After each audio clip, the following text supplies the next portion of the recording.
আসসালামু আলাইকুম। আজ বহুদিন পরে বাংলাদেশ অ্যাডমিনিস্ট্রেটিভ সার্ভিসেস অ্যাসোসিয়েশনের কল্যাণে চীন মৈত্রী সম্মেলন কক্ষে আসার সুযোগ হলো আমার। তাদেরকে আমি আন্তরিক ধন্যবাদ জানাই। যখন আসতাম সেই আমলে একটা জিনিস খুব পীড়া দিত, এই হলে যখন আলাপ হয় তার প্রতিধ্বনি হয় সাংঘাতিক। ওটা বহাল আছে, এটার পরিবর্তন হয়নি, এখনো সেই প্রতিধ্বনি হয়ে যাচ্ছে।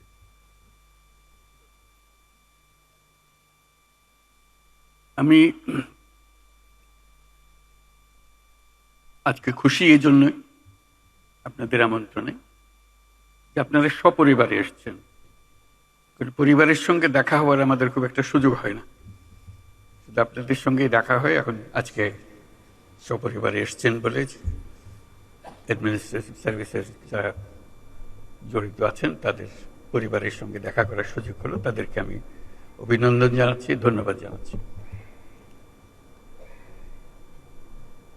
এই হলের কথা মনে করতে গিয়ে আরেকটা কথা মনে পড়ল।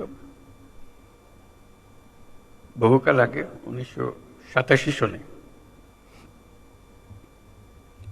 আমাকে একটা সম্মেলনে ডাকা হয়েছিল। সেখানে একটা প্রবন্ধ পাঠ করেছিলাম। তার শিরোনাম ছিল গ্রোয়িং আপ উইথ জায়ান্টস। লোকে প্রথমে একটু চিন্তিত ছিল, এটা কি হলো, জায়ান্ট কোথায়?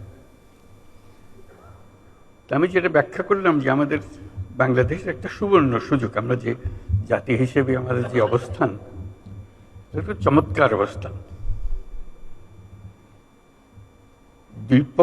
দুই পাশে দুই মহাশক্তি আমাদের, ভারত আর চীন। তারা দ্রুত গতিতে এগিয়ে যাবে। আমরা যেহেতু মাঝখানে আছি, আমাদেরকে ফেলে যেতে পারবে না।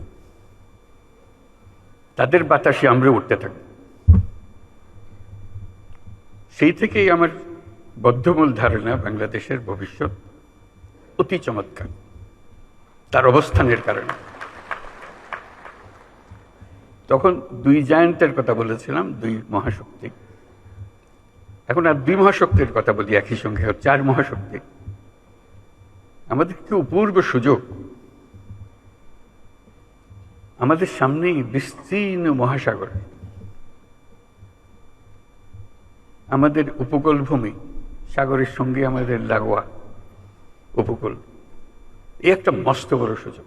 পৃথিবীর দরজা আমাদের সামনে খোলা। আমরা দিন ব্যবহার করতে জানিনি। এখন যে মুহূর্তে এটার ব্যবহার শুরু করব, আমাদের অর্থনীতিকে লোহার দড়ি দিয়ে বেঁধে রাখলে ওর বেঁধে রাখতে পারবে না।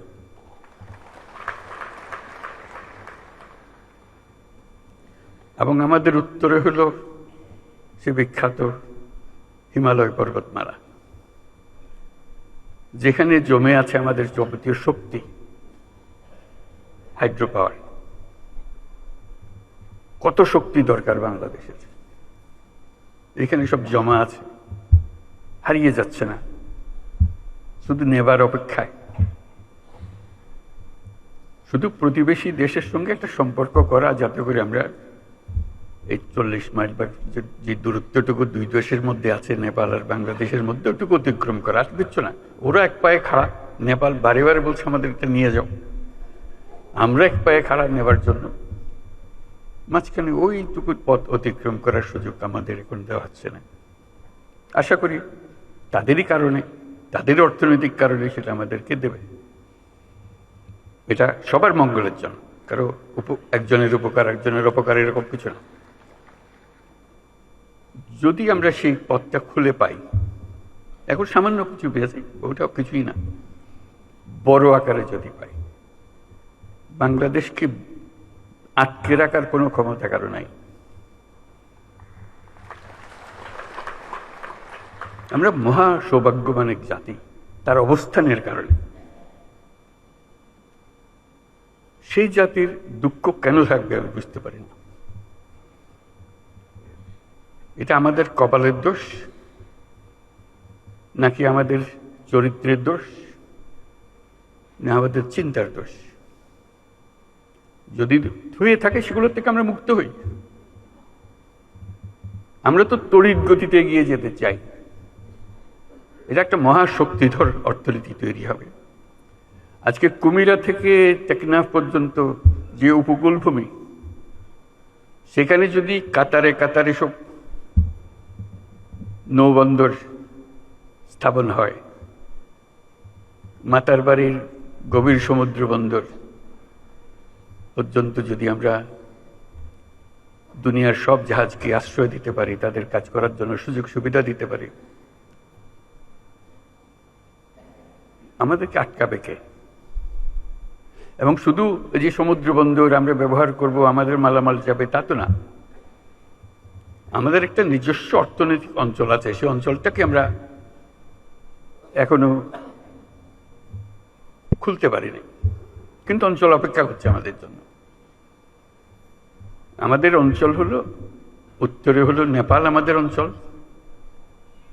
নেপালের সৌভাগ্য, তারা হিমালয় পর্বতের পাদদেশে আছে। দুর্ভাগ্য হলো সমুদ্রের দেখা তাদের হয় না। তাদের সমুদ্র দেখতে হলে আমাদের মাঝখান দিয়ে দেখতে হবে, আমাদের মাধ্যমে দেখতে হবে। সে পথ আমরা করে দিই, আমরা একসঙ্গে যৌথ অর্থনীতি গড়ে তুলি। তার সমুদ্রের অভাব, আমার পর্বতের অভাব, হাইড্রো, দুই অভাব একসঙ্গে পূরণ করি দুজনে। ভুটান একই কাণ্ড, তারও সমুদ্র দর্শন হয় নাই। তাকে সমুদ্রে আসতে হলে আমার পথ দিয়ে আসতে হবে, আমরা তাকে স্বাগত জানাই। তেমনি ভারতের পূর্বাঞ্চল একই অবস্থা, নেপালের যে অবস্থা, ভুটানের যে অবস্থা, ভারতের সেভেন সিস্টারের একই অবস্থা। তার সমুদ্র দর্শন তার হয় না, হবে না।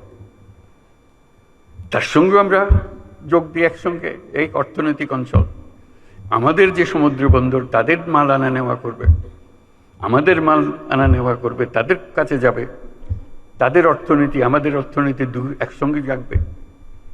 তারাও খুব কষ্টের অবস্থায় আছে, তারা খুব ভালো অবস্থায় নেই। তারা এই সুযোগ পেলে তারাও আনন্দিত, তাদের ব্যবসা আমাদের ব্যবসা, রমরমা ব্যবসা হবে, একসঙ্গে ব্যবসা হবে। এগুলো বললাম এই জন্য, আমরা ভবিষ্যৎ সম্বন্ধে অনেকে হতাশায় ভুগি।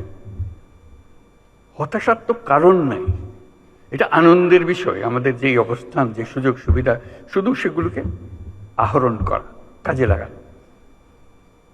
প্রক্রিয়া শুরু হয়েছে, এই প্রক্রিয়াকে জোরদার করা, যাতে করে আমরা এই অর্থনৈতিক অঞ্চল গড়ে তুলতে পারি। মালামাল সোজা চলে যাবে নেপালে, সোজা চলে যাবে ভুটানে, সোজা চলে যাবে সেভেন সিস্টার্সে।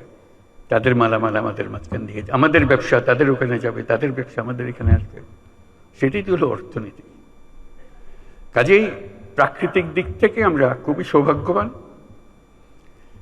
তার চেয়ে তো একটা বড় সৌভাগ্যবান আমরা,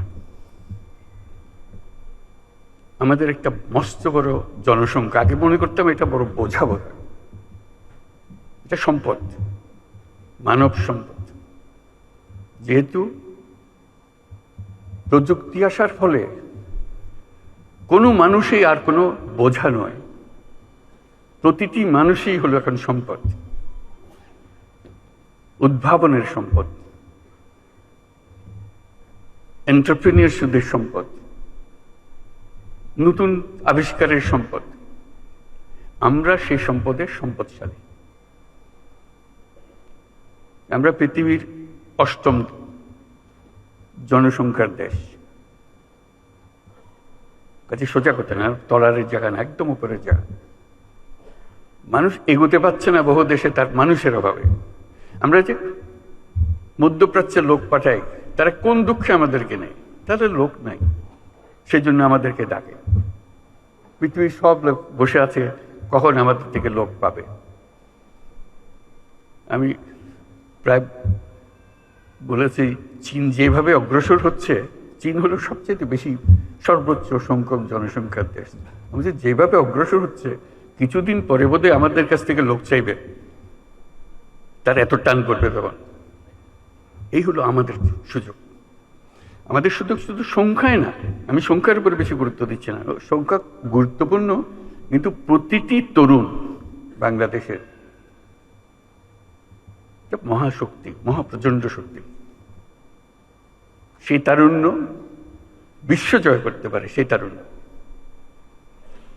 সেই তারুণ্য আমাদের যত রকমের অভাব আছে, যত রকমের ঘাটতি আছে, তার চাইতে অনেক বেশি সে নিয়ে আসতে পারে। সে একটু সম্পূর্ণ ভিন্ন এক প্রজন্ম। সেই প্রজন্মের জন্য দরজা খুলে দিতে হবে। আমরা শুধু বসে আছি দরজা তালা লাগানোর জন্য।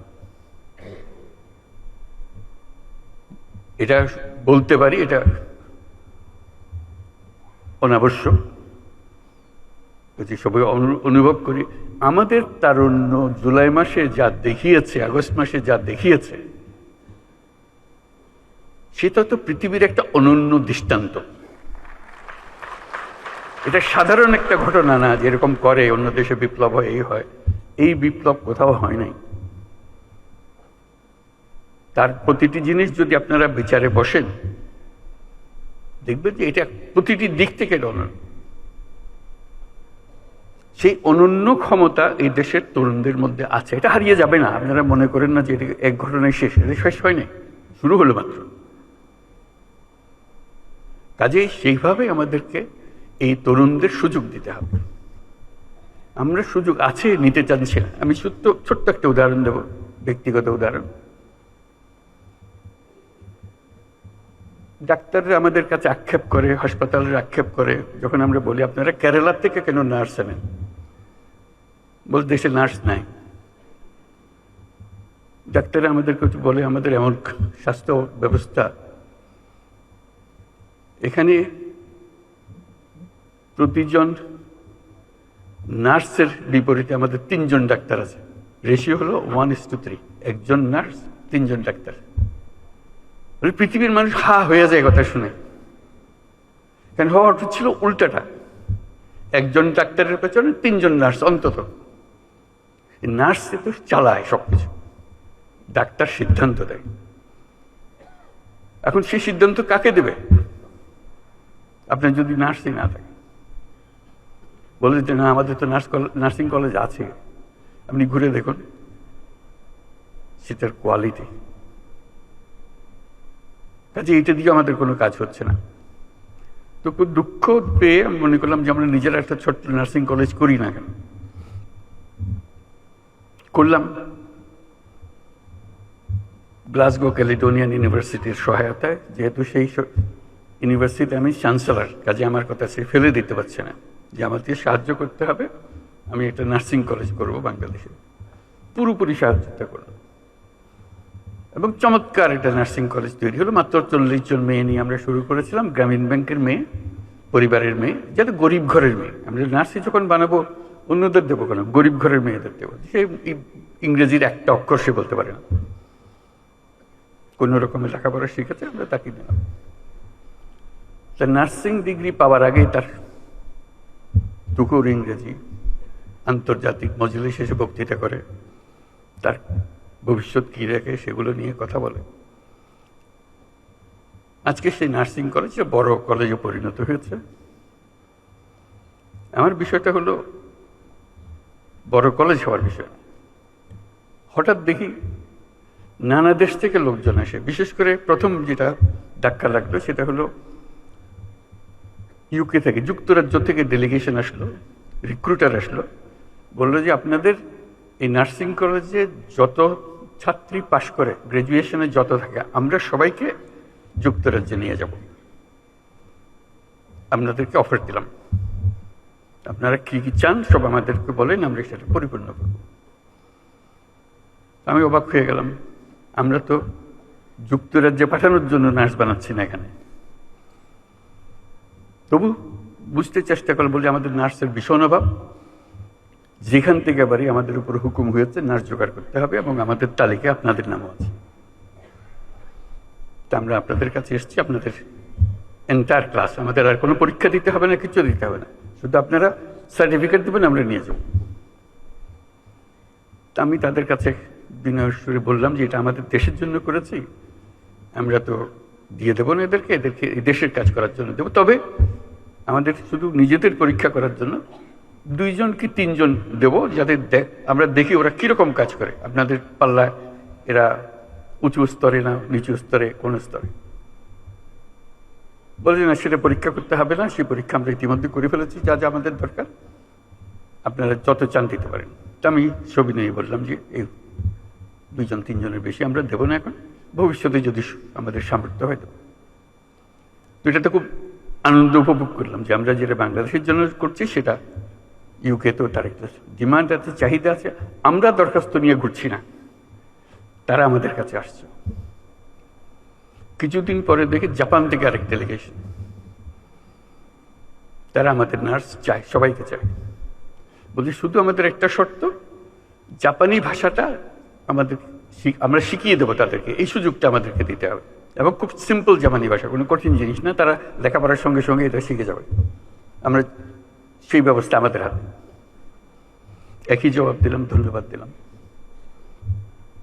আমি সবিস্তারে এটা বললাম এই জন্য, আমরা অনেক বিশ্ববিদ্যালয় করি বাংলাদেশে, কথায় কথায় বিশ্ববিদ্যালয় খুলে ফেলছি আমরা। এত বিশ্ববিদ্যালয় যখন আছে, বিশ্ববিদ্যালয়ের সঙ্গে এক একটা করে নার্সিং কলেজ যোগ করে দেন, অন্তত মেয়েগুলো ছেলেগুলো যারা শিখবে দেশেরও কাজে লাগবে, সঙ্গে সঙ্গে আন্তর্জাতিক ক্ষেত্রে এই চাহিদা কোনোদিন মেটাতে পারবে না কেউ। আমরা যত নার্স বানাতে পারি, অফুরন্ত চাহিদা। তাও চিন্তাটা কিসের আমাদের? আমাদের চিন্তার দোষ, কপালের দোষ, তা না হলে আমরা পারছি না করা, আমি তো আদর করে নিয়ে যেতে চাচ্ছি। তারপরে দেখলাম আরেক চাহিদা, এই আমাদের এই ছোট্ট জায়গাতে, ছোট অনুষ্ঠান কাজের মধ্যে কেয়ার গিভার, আপনারা সবাই জানেন, কিচ্ছু না, 6 মাসের ট্রেনিং। 6 মাসের ট্রেনিং দিলে জাপান হাজারে হাজারে নিয়ে যাবে, ইউরোপ হাজারে হাজারে নিয়ে যাবে, শুধু 6 মাসের ট্রেনিং। আমরা পারছি না কেন? আমরা স্বাস্থ্য মন্ত্রণালয় এমন এক জিনিস বানিয়েছি যেটা যখনই বসে সবাই দুঃখে ভরে যায়, কিভাবে সিস্টেমটা চলছে বা চলছে না। আপনারাও দুঃখ করেন, আমরাও দুঃখ করি। কাঠামোগতভাবে এমন এক জিনিস, এটা বুঝতে পারি না এটার থেকে উদ্ধারের উপায় কি। কাজে আমাদের জগৎটা, আমাদের সামনে বিশাল জগৎ, শুধু আমাদের সিদ্ধান্ত এবং আমাদের কর্মসূচিগুলো ঠিক করার অপেক্ষায়। এই যে এত বড় সুযোগ আমাদের আছে এবং এগুলো বাস্তবায়ন হবে, এটা নিয়ে আমার চিন্তা নেই। এই তারুণ্য আমাদের আছে, এই মেয়েরাও আছে আমাদের, এই প্রাকৃতিক সুযোগগুলো আমাদের আছে। আমাদের সবচেয়ে বড় সমস্যা দুর্নীতি, সব শেষ করে দিয়েছে। স্বাস্থ্য মন্ত্রণালয়ের একটা কথা শুধু বললাম, একটা উদাহরণ, এই উদাহরণ সর্বত্র। যে কোনো পরীক্ষায় আপনারা দেখবেন বাংলাদেশ দুর্নীতির তালিকায় সর্বনিম্নে। সততা বলে আমাদের আর কোনো জিনিস নাই, শৃঙ্খলা বলতে আমাদের আর কোনো জিনিস নাই। কাজে এই দুর্নীতি থেকে বাইর না হলে এই কোনোটাই হবে না। আমরা আজকে অ্যাডমিনিস্ট্রেটিভ সার্ভিসেসের সমিতির সম্মেলনে এসেছি। কাজে এই দুর্নীতি কোথায় আছে, কিভাবে আছে, তাদের অজানা নয়। এবং এটা ছাড়া, এটার থেকে উদ্ধার পাওয়া ছাড়া বাংলাদেশের কোনো গতি নাই। এটার থেকে বের হতেই হবে আমাদের। আর সব কথা আপনি বাদ রেখে দেন, আমরা সব বুঝি। এটার থেকে বেরোতে হবে, এটার থেকে আমরা কেউ মুক্ত হতে পারছি না, এমন গভীরে ঢুকে গেছে এটা। এবং আমরা যত বক্তৃতাই করি, এটা অসার বক্তৃতা। যদি না ওই স্কেলে আমরা একটা সৎ জাতি হিসেবে নিজেকে প্রতিষ্ঠিত করতে না পারি, আমরা অল্প সময়ের জন্য অন্তর্বর্তী সরকারের মধ্যে আছি, দুর্নীতির কতটুকু সমাধান দিতে পারবো জানি না। তবে আসাম থেকে আমরা একটা চেষ্টা করছি, দেখেছি অতীতেও চেষ্টা হয়েছে এটা, কিন্তু কাগজে পত্রের চেষ্টার মতো রয়ে গেছে, এটা কাজে লাগেনি। একটা চেষ্টা আজকে সকালেও বলছিলাম সেটা, এটা হচ্ছে অনলাইন সার্ভিস। সব তৈরি আছে, কাজে লাগাতে পারছে না। নানা রকমের ব্যাখ্যা আসে কেন এটা কাজে লাগাতে পারছে না। লোক যায় অনলাইন সার্ভিস ট্যাক্সটা দেওয়ার জন্য, বলছে সার্ভার ডাউন হয়ে গেছে। সুন্দর সুন্দর ব্যাখ্যা, অর্থাৎ আপনাকে সে দেবে না, সে সার্ভার ডাউন। আরেক জায়গায় আরেক ব্যাখ্যা দেবে না, ভূমি মন্ত্রণালয়, তার সব কিছু রেডি আছে। এমন জায়গা নেই আন্তর্জাতিক সহায়তার কারণে এগুলো তৈরি হয়েছে, কাজে লাগানো হয়নি। আন্তর্জাতিক সম্প্রদায় চাই আমরা দুর্নীতিমুক্ত হই, কারণ দুর্নীতিমুক্ত না হওয়া পর্যন্ত আমার সঙ্গে ব্যবসা বাণিজ্য কিছুই চলছে না। তারাও চায় আমাদের সঙ্গে ব্যবসা বাণিজ্য করে তাদের লাভের জন্য, আমরা তাদেরকে সুযোগ দিতে চাই না। আমরা ব্যক্তিগত সুযোগ নিয়ে ব্যস্ত আছি, জাতির সুযোগের জন্য আমরা মোটেই চিন্তিত না। আমাদের সেই চিন্তা পাল্টাতে হবে। কাজে অনুরোধ, আজকে যারা সরকারের কার্যক্রমে আছেন, কিন্তু সরকারটা হলো গোড়া, দুর্নীতির গোড়া হলো সরকার, সেখান থেকে সরকার বিস্তৃত হয়। কাজে এই সরকার যদি দেশের উপকারে আসতে চায়, তাহলে এটার থেকে আমাদেরকে মুক্তি দিতে হবে। সে আবেদন আজকে করব যে আমরা থাকা অবস্থায় আমরা যেন প্রতিটি ক্ষেত্রে অনলাইন সার্ভিস যেগুলো তৈরি আছে, ভবিষ্যতে তৈরি হবে সেগুলোর কথা বলছি, যেগুলো তৈরি আছে এটা 100% আমরা ইমপ্লিমেন্ট করে যেতে পারি।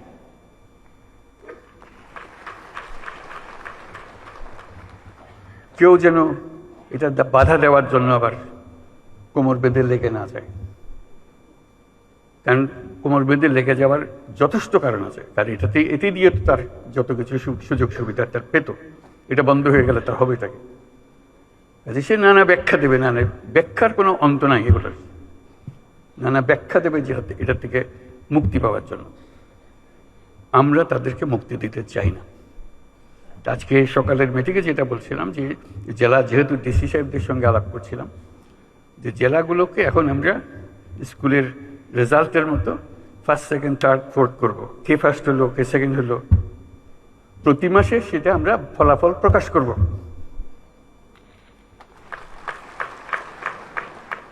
কিচ্ছু না, সাধারণ কথা, যে আপনার জেলায় কর দানে অমুকে অমুকে কত শতাংশ এখন অনলাইন হচ্ছে। শুরুতে কম হবে, 5% হবে, সেকেন্ড 20% হবে, 15% হবে, হোক, আমরা সেটা করি। সামনের মাসে কি হবে সেটার জন্য, এটা কি তার থেকে আর বাড়লো নাকি ওইখানে রয়ে গেল? মজার বিষয় হলো, যখনই আপনি র্যাঙ্কিং করেন, কেউ না কেউ দেখবে যে উপরে চলে গেছে। এটি হলো মজা। কাউকে ওর শাস্তি দেওয়ার কিছু নেই, যে কম আছে তারা শাস্তি দেওয়ার কথা, যে ভালো করছে তাকে বাহবা দেওয়া, তাকে সবার সামনে দাঁড়িয়ে ফুলের মালা পরিয়ে দেওয়া, যে করেছে পাশে। তখন আরেকজনের মনে ঈর্ষা জাগে, ওর থেকে আমি অনেক ভালো করতে পারি, আমি করবে বা দেখিয়ে দেবো কি করে করতে হয়। ওই দেখিয়ে দেবার মেজাজটা যেন আমরা অর্জন করতে পারি। ওই র্যাঙ্কিং প্রতি মাসে আমরা এটা ফলাফল প্রকাশ করতে চাই। সবাই তার বন্ধু বান্ধব সব জেলা দেখবে, কে কোন জেলা ফার্স্ট হলো, কোন জেলা সেকেন্ড হলো, কোন জেলা থার্ড হলো।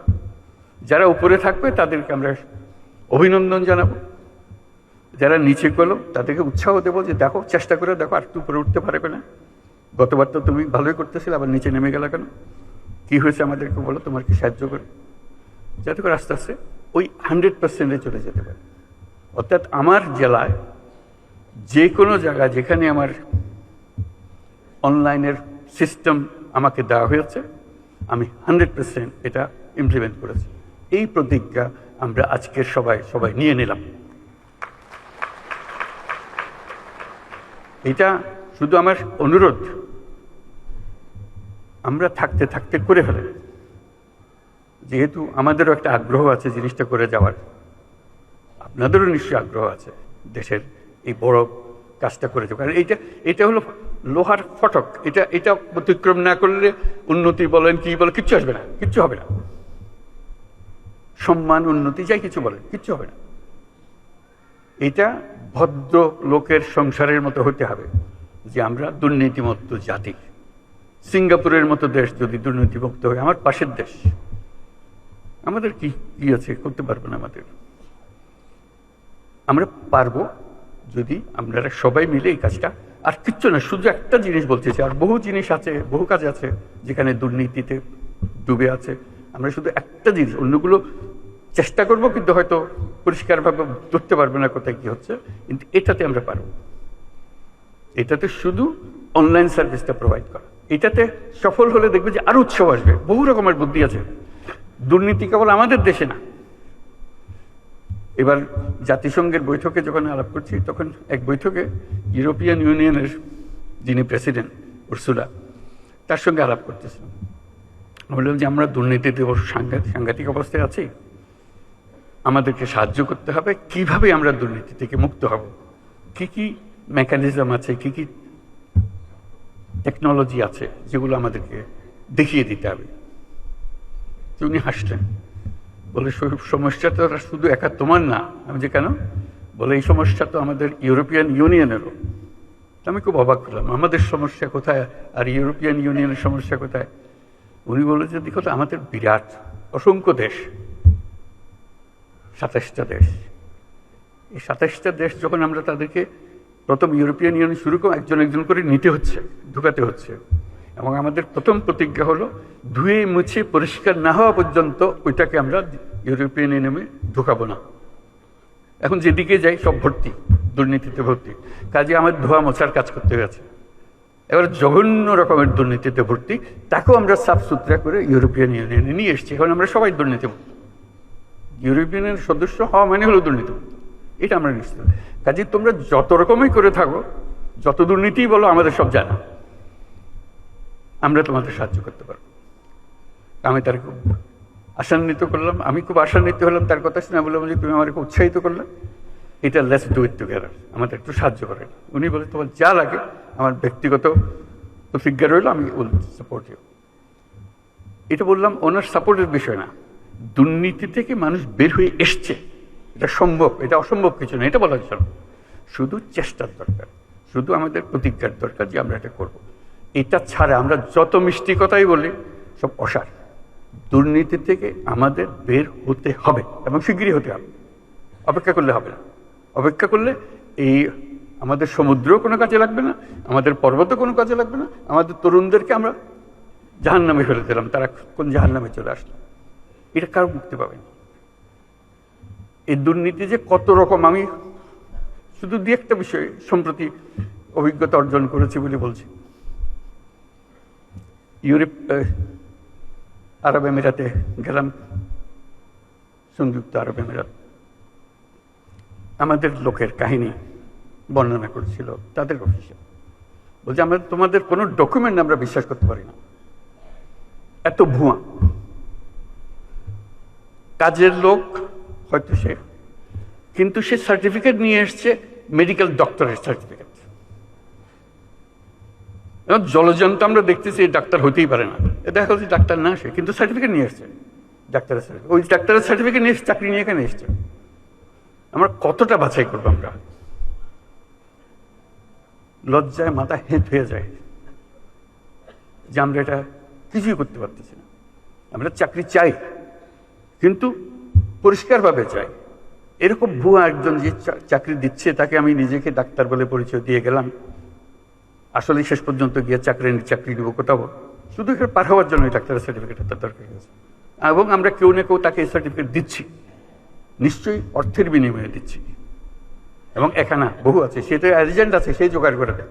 শুধু একটা এজেন্ট না, এরকম বহু এজেন্ট আছে। এবং এইভাবে আমাদের বহু মেয়ে মধ্যপ্রাচ্যে হারিয়ে যাচ্ছে, নিয়ে গেছে, কিসের মধ্যে ফেলে দিয়ে আসছে কেউ জানে না। হিউম্যান ট্রাফিকিং এর কি বিষয়, বিভৎস বিষয়। এবং মেয়েদের জন্য আমাদের মেয়েরা যাচ্ছে, তার কি অবস্থায় ফিরে আসছে, যদি সশরীরে ফিরে আসতে পারে, কত লাশ কোথায় চলে যাচ্ছে সেটারও কোনো হিসাব নেই। এই কোন দেশ বানালাম আমরা? আমরা তো দায়ী। আমরা যে আজকে এখানে এসেছি, আমরাই তো দেশ চালাই, কাকে কি বলবো? আমাদের নিজের কাছে, নিজের সন্তানদের কাছে আমরা কি জবাব দেব যে কাউকে আমরা রক্ষা করতে পারছি না? এই মৃত্যুর জন্য, এই ট্রাফিকের জন্য আমরা দায়ী না? আমরাই তো দায়ী, আমরাই তো সহজ করে দিয়েছি তাকে যাওয়ার জন্য। এটা অসংখ্য কাহিনী, এগুলো আপনারাও জানেন, বহু জানেন। আমি একত্রের কথাগুলো বললাম যে এটা এই ভীষণ রোগ থেকে আমাদের সারা গায়ে ঘা, এটার থেকে মুক্ত হতে না পারলে কোনো দিকে অগ্রসর হবার আমাদের উপায় নেই। আমাদেরকে আজকে প্রতিজ্ঞা নিই, আমরা এই ঘা থেকে মুক্ত হব, সুস্থ হব। আমাদেরকেও দুর্নীতির দায়ে কেউ আমাদেরকে অভিযুক্ত করতে পারবে না। এইরকম সরকার চালাবো, এরকম সমাজ চালাবো। ধন্যবাদ সবাইকে।